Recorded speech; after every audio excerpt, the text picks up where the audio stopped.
Shalom shalom. Yesu ashimwe cyane. Nitwa Salomo, umudamu wanjye akaba yitwa Mirene. Tukaba turi couple yubatse kuva muri 2020. Twadusa abana batatu. Sinzi ko abantu baba bashoboye kubona inaye kuri Bonane nashinze naye nshimira Imana ivyo yakoze ku buzima bwanje. Ko yashoboye kunsubiza mu rushengero none natakaye. Ndavuga ko mu myaka 5 n'amezi uturinga amezi 8 jewe namenye ko nubatse nkijijwe ko namenye ko mfise umugore mfise umuryango mfise abo tubana dufise famille ubwa mbere ubuza bwanje bwari akazi kugira iki kugira ivyo mbonye vyose mva sara umwanya wo kuvuga kuko n'ivyo Imana yakoze ku umugore cyo nababwira ari ikintu kimwe navuze jewe namenye nimero ya madamu wanje ku mutwe nkijijwe niyo namenye nimero yiwe ya telefone ko bwa mbere ambara ngo nkubansavye nk'ikintu kuri telefone ngo ndungikira ikintu namubwira andika message ndungikira nimero yanjye reko kopie kure nshiremo ndungike kama none nani ranjuze mba none ndagushaka ndazi kwizina ryawe nandika madamu nka telefone ukitaba ivyo kurifata ku mutwe nabona ko atakibazo ngo ndashima Imana ko nayifashe ku mutwe ndashimira Imana ko nkuko navuze muri myaka 5 ubu amezi ashika kuri ane nakijwe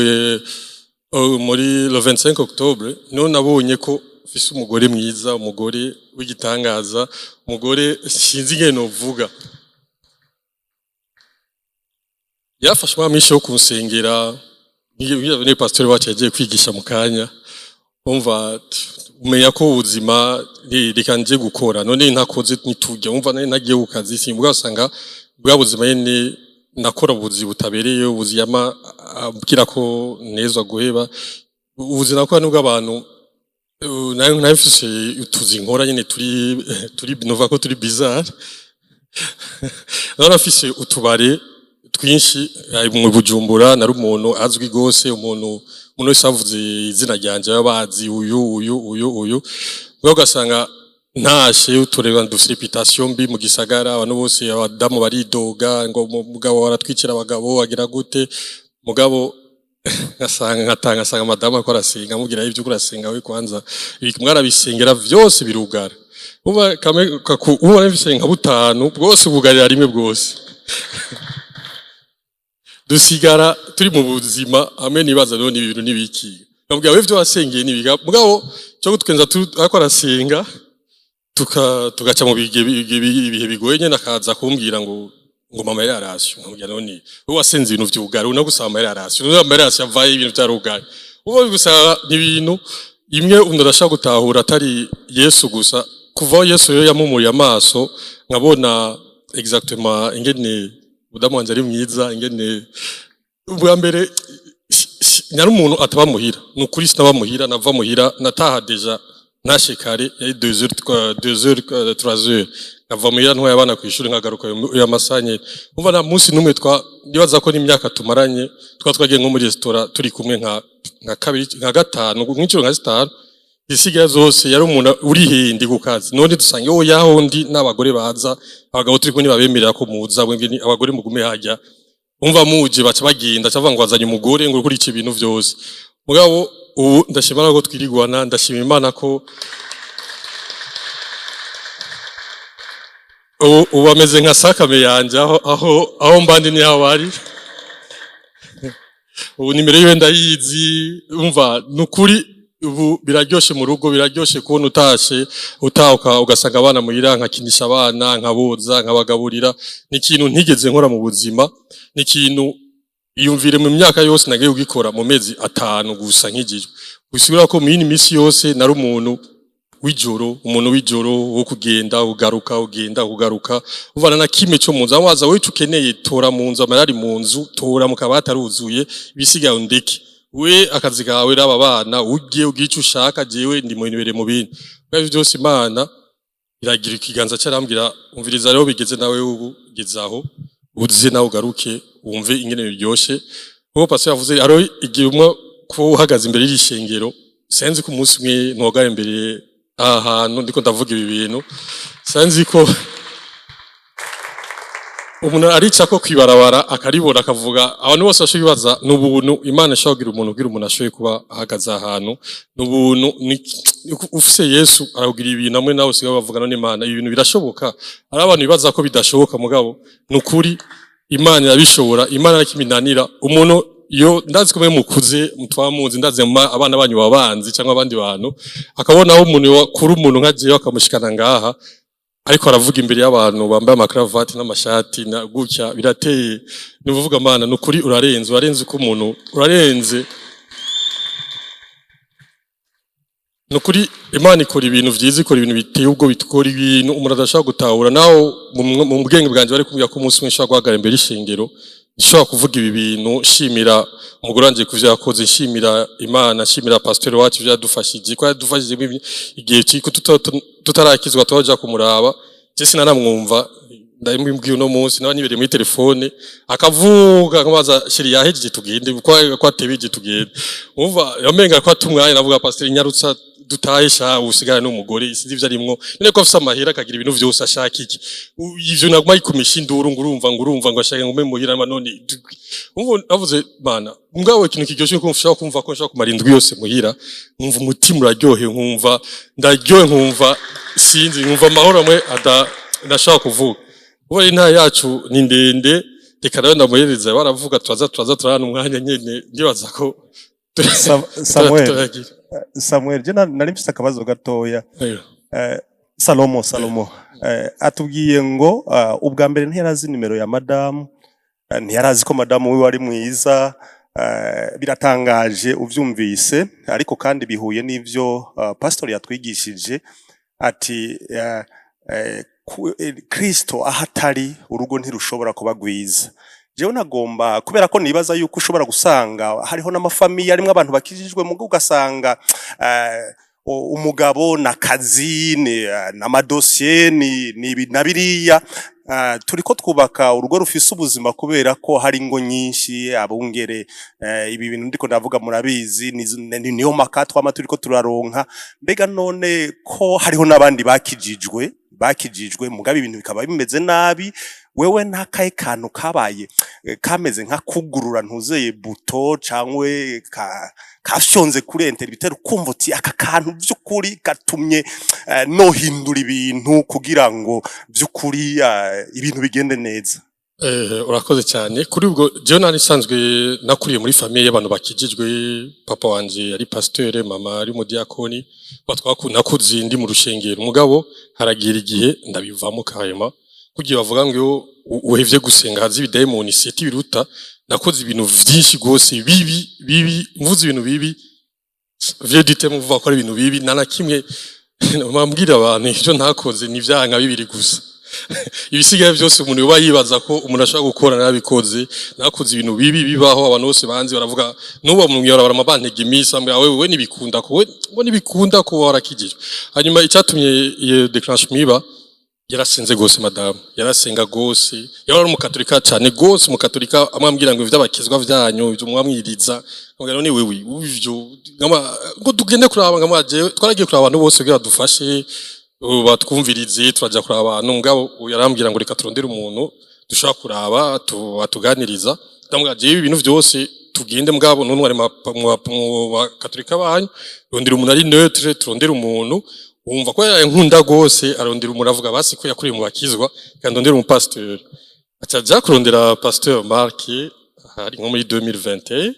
jaja kumurondera tumusanga kuri bureau muri ville nyene tugiye kumuvugisha rero nakubwira ko yavuga je nibere muri telefone umva nari umuntu ucugiye mfisa amahera menshi ibintu byanje byose byagenda neza nari umuntu gisaya cyose kizwi nkavuga ivyo biko turagenda nkagenda gusa pasteur aravuga hanyuma nibaza badabaza kuvyivugira jewe atangura kuzarasenga gose mbona yaone yakijijwe aja gusa muri bose bamakatu mu bakizwa ngo nkoze ibyo bintu nibiki atangura bakata ko bahevye ngo yango ndajayo ngo jenga atangura rero gukizwa arakizwa cyatangura kuzaransengera je ntashe ntabinyoye asanga ari ku mave ko arasenga mu ivyo kurasenga umva nakujya nakuri mu bakizwa mbona ko asenga amashetani kandi nakuri mu bantu basenga yumvire ko muri umuntu umubwira ngo asenga amashetani navyo wakuriye mubona ko nivyo ni gusenga mugabo cyangwa mubwira asenga kenshi namubwira ko asenga amashetani imwe rimwe nabinyoye ngasanga namukubisi mu gitondo akamba ngo wankwese navyo nibuka pardon bwagambira mbwa akaguma yihangana asenga jewe yarasenze gushikaho jewe nibaza none umuntu navyo ganazumva ko aravuga mu ndimi bragatere induru ngo agenda muri saro wagenda muri saro ureke niryamira ugende utera induru yawe muri saro je shaka kwiryamira bikubwira ko nawe warakuriye mu bantu basenga hahise mwe shetani aza akaguhuma hamwe nuse no kumva ko ivyo ariko arasenga ari ibintu ari ibintu bigira gute mbwa ukamenga ko ivyo arimwo ni ibintu bitaba ni ibintu je nabona ko ari ibintu vy'ubusa je bwa mbere namubwira ko ingo tuje gusenga niko ko ndi Yesu akora agenda cyakintu kimuzi inyuma Paulo akora agenda wa mudama abaje inyuma ngo n'umwana w'Imana mumwumvirize abacyahindwa ngo tuve inyuma wanzoka uba naje namubwira ubwa mbere ntarakizwa namubwira senga mu bakizwa niho sawa n'ivyo bisirano ufise vyuhera atangiye gusenga naho ndambwira ngo nibishitani uva none ububwira umuntu aje gusenga mu bakizwa ahubwo cyubwira ngo nibishitani none umva dushaki gasuri mu katolika uva rero yarafuka nukuri amavi yahora avyibushe mubona ngana gutyo yahora avyibushe mugabo ko gusenga no kwisonzesha nukuri yarasenze umva bisigura ko umudamu yagize uruhara runini cyane ntiyavuze ngo uyu muntu no gutana n'ikigazuzo muravyumva kubera ko hari gihe umuntu avuga ati je urya narahevye no gutana n'ikigazuzo ugasanga nta kinamusengera umudamu yakoze igikorwa gikomeye cyane aravuga ati uyu n'umugabo wanje ndamukunda bisaba ko ndamusengera kandi aratahura ngo ivyo arimwo siwe yavyiteye ni satani yabimuteye voilà azi pastor uvuga niyo ndavuga nukuri iyo umuntu avuga umuntu kwihangana mu rugo nukuri umudamu no mu ikigori cyambere ko yari ihanganye kuvuga ko umuntu kenshi no bashaka ndano ngasanga abantu bagize byanagiye ku mutante sanga mara yaragize divorce ndamwatse ni ibinibiki ndambwira je arakije nerazo nakijejwe warakijejwe ndamwereka nahe ibiki namazo n'umudamu wawe umwana wawe vyagenze gute ndamoraze cyane umugore wanje amubwire icaye cyo kwihangana mu rugo yumve icari cyo mu rugo ngene we amajorata ariko nukuri iyo umuntu avuga ikintu umuntu akumva nk'utuntu duto wari umuntu akubwira ikintu kuba amafuti y'umuntu yitwa babunga mu gisagara umuntu akumva amenga no dufuti tumwe oyaje nari muvuga demo cyangwa iki nari ikintu umuntu adashobora gutahura example y'amafuti wari example y'amafuti cyane mugabo vyose aranyihanganira marge ivyo vyose marge kuba mfite amahera marge gukena nige natangwe gukena amahera arahera cyo gutwenza niyo yoragira ibintu byose muhira kariharaye akariharo nkaza ndamutuka kandi umva niwe akora vyose nkaza ndamutuka amujya umutaya wazi kujya umutima umuntu wazi kugana n'icumbu kamubwira ryama hanze afise inda nkamubwira ryame hanze indi vuka asigaje nk'indwi imwe n'abantu ryama mu nzu mu cumba cyane ryama hanze byose Imana iraza irabikora umva ari ibintu nkagerageza kumuhunga nkava mu gihugu nkagenda mu kindi gihugu gusa ndamuhunge avuga gusa wewe tugumaye no kwicara mubwira wewe tugumaye no sanga nakunizi kwera mugabo nkavuga none ikosa korani ubu niyo nasubiye inyuma ndiko ndasenga nkasubira mvuga none ikosa yakoze nijyaye nigiki yankorera kibi ngasubira mvuga none umugani wa pase niyamvanga niyanyiba niyankubita nanakiba none ikintu cyatuba ndamwanka gutyo nigiki hamwe bibaza none Mana yashaka kunsigura igituma umuntu ushaka kwanga umuntu atacho mupfa naramwirutse kwinyuma nk'imodaraga arabizi ye namwiruka inyuma nkamwiruka inyuma mbwa bageze kumushira mu nzu tumenga ni ikintu utereye mu nzu nyene uvuga kigume ngagishakira umva naramwanka tellement que namubwira ndakwanga naye maze kwimubwira mbwa ndakwanga sinagukunda kandi ushaka kugende ugira ivyo ushaka jewe nuse kumbwira aho rero ngira nkizwe hasigaye ukwezi kumwe muri Novembre naramaze kubira umuvuka ndamubwira mviriza ngira lettre ya divorce je umugore no nana kimwe mugitondo arampamagara arambaza none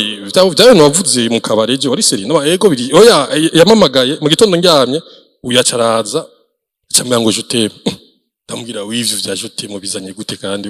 tumaze imyaka atamajote meke tuvugana oya ngo jote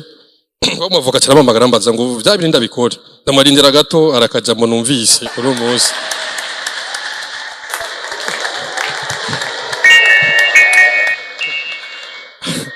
hanyuma ndagerageza ico gihe ndahunga kujya jora wa wundi ifi Jonas ifi amira ndahunga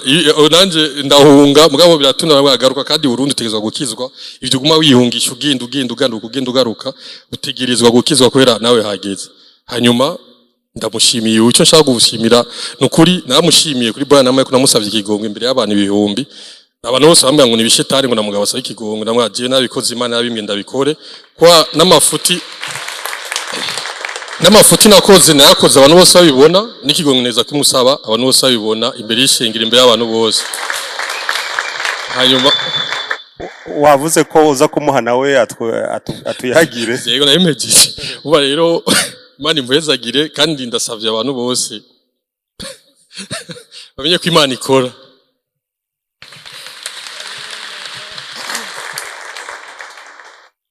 Yesu ashimwe cyane aka kanavuze ka je t'aime arakamvugiye naye nateguye kukavuga hagati iyo je t'aime ntiyarivuye ku mutima sinari ndamukunda oya nubasha uburongozi bwankwemuye yari mu byo nari nateguye kuvuga kuba abagore bari musi nashaka kuvuga bari spirituel batakoreshwa n'ama emotion kuko iyo mba nkoreshwa n'ama emotion mba narabivuyemo kuko ntivyari yari mu muriro sinari gushobora gusupport uwo muriro iyo ataba Yesu yaje arankomeza hama aranyigisha kumwumvira no kumvira ijambo ryiwe kuko atubwira ngo ivyo twumva tubitambukiremo apana kuba Jacques 1:25 nivuga ngo apana kuba abumva bakibagira twumve hama dukorere ivyo twumvise ico gihe nariko ndasenga mu gitondo hama numva muri jewe no mubwira je t'aime ndavuga yose mwe muyera urihenze ujya jewe ndamubwira je t'aime naho twa duskaye turi babiri kwisi zishaka kumubwira je t'aime ariko biguma bindemera ninjiye mu cumba cyo ndamubwira nti babu je t'aime ngwe ngivyo uvuze nibiki nawe nurumva ko ntavyo yari ivyo bintu navyo twari tukibwirana hama ndamubwira ntumviza ndabwira ntuvyegereza umutima cyane ntije nubasha uburongozi bwankwemuye ni kuko nta je t'aime je nari gupfa ndakubwiye hama haciye 3 jours acaraza mwijoro nyene yabinyoye bigera ngaha aye kuje ngujya munsi ngumbwira ngo je t'aime ngo nariyumviriye ngo umugore wanje ngo agendera mu bapfumu ngo agendera mu barozi kuje ngo vyaransize ngo kuko ngo muri ujya mwanya ngo twari twaraye dupanze n'umuavoka wanje ko tugusanga ku kazi kukwereka document ya divorce urumva sinari nzi nuko ariko arategura divorce ngo twari twaraye duteguye yuko ngo tukuzanira ngo document ya divorce ngo ukayisoma ngo hama ngo ari vyo uhindura ngo ugahindura bisigura mwe muyera yakoresheje iryo jambo kugira amuhinduze we imipango yari yagize rero tube abadamu bari spirituel apana emotionnel je natanguye nanje ndi umugore ari emotionnel agwanisha inguvu avuga pastor yavuze ngo turavuga n'ukuri turavuga kandi numva ndi umugore aciye ubwenge azi kubivuga neza no kumwicarika nkamwereka ama point yose ingene ibintu birinda kugenda ariko Psaume 127:1 ivuga ngo si l'Éternel ne bâtit la maison ceux qui la bâtissent travaillent en vain. Si l'Éternel ne garde la ville, celui qui la garde veille en vain. Iyo atari uhoraho atwubakiye, iyo atari Imana itwubakiye, twe ntavyo dushobora. Turavuga tugakubitwa. Je nayo samanyama naramwihanga ukukingana nyene naragihagarara imbere ngo je ndakuvuna. Ariko ico gihe vyari bikigendeka ico gihe yarandaba agahora. Mugabo igituma nguma nansista mu kuba abantu bari spirituel nuko twigira discernement. Uko nasenga au départ yari umuntu acahunga agahora akagenda, ariko uko nasenga uko umaze gukizwa kuko au départ sinari nk'ijoro nagiye gukizwa ari uko ntanguye jewe kurondera aide kuko bivuye ko nakuze jewe mfise abavyeyi bari séparés kugira urugo gwiza vyari umutwaro wanje kuva nkiri umukobwa navuga je nkeneye mariage exemplaire nziza aho umugabo n'umugore bariko baratwenga baja gusenga n'abana agafamiye nyene karyoshe hama nshitse mbona ntaho bihuriye na vya bindi naje mfise mu mutwe hama rero ntangura kwigwanirira rero kugira discernement nuko ntanguye gusenga we yagenda aba mubi kurusha ni kuvuga n'amajambo mabi atambwira ntarakizwa yatanguye kuyambwira nakijijwe ntanguye gusenga. Iyo ntaba ndi umuntu aguma ku mavi ngo ngume numviriza ico Imana ivuga, sinari gutahura yuko ni mpwemu iri muri uri kwigwana n'iri muri jewe, kuko ngo umuco n'umwiza ntibishobora gukohabita. Rero umwiza wanje umuco wanje waraderanja umwiza umurimwo, agacaba mubi akantuka akambwira amajambo mabi atari hamwe sigara ndaba nkavuga nti uyu muntu niyo nkimumenya, ntawe nigeze menya uyu muntu ni mushasha. Atangura no kuba violent. Au départ yari umuntu ari doux, ata violence vraiment oya, ariko atangura kuba umuntu ari violent, aniga akanseka ku ruhome, nkavuga ibintu ntibishoboka. Ariko nkasubira l'œil spirituel nkabona ati siwe, nikiri muri we kiriko kigwana nikiri muri jewe, nkaca ndushirizaho inkomezi. Iyo bibaye bibi ntiduce tuvuga ngo byananiranye ngo naho nasenze vyanse, oya, ahubwo uko usenga biba bibi nawe ugaca uduza dimension. Wari kuri niveau ya mbere biba bibi duga, biba bibi duga, biba bibi komeza uduga. Amen. Irindi jambo yamfashije cyane, Matthieu 6:33. Cherchez premièrement le royaume et la justice de Dieu, et toutes ces choses vous seront données par-dessus. Nahagaritse gushira amaso ku rugo no ku bitariko biragenda, ariko nshira Imana ku bwami bw'Imana. Imana ishaka iki? Imana ivuga iki? Imana ikunda iki? Imana ikeneye iki? Iryoherwa. Nangura kwitaho ivyo Imana ishaka kurusha ivyo jewe nshaka muri urugo rwanje. Nsigara ibi naravyibagiye ntabibona, siho ndi, nari umuntu aguma muhamagara, ugeze he? Raba turi saa 8, turi saa 9. Yo ivyo ayo mapera arayabura. Hamwe sigara mbaza ngo ubwo ntugisigaye ufite undi mugabo ku mutima, yego ndamufise yitwa Yesu. Urumva birahera kubera iki? Amaso yanje ntariko araba ibi, ariko araba hejuru, ntariko araba kuri niveau, ariko araba ivyo hejuru. Niho umutima wanje nari nawushize kurusha kuwushira ku vyo mu rugo. Nuko nibaza ko yariyo ntahe yacu. Yesu ashimwe cyane. Hallelujah.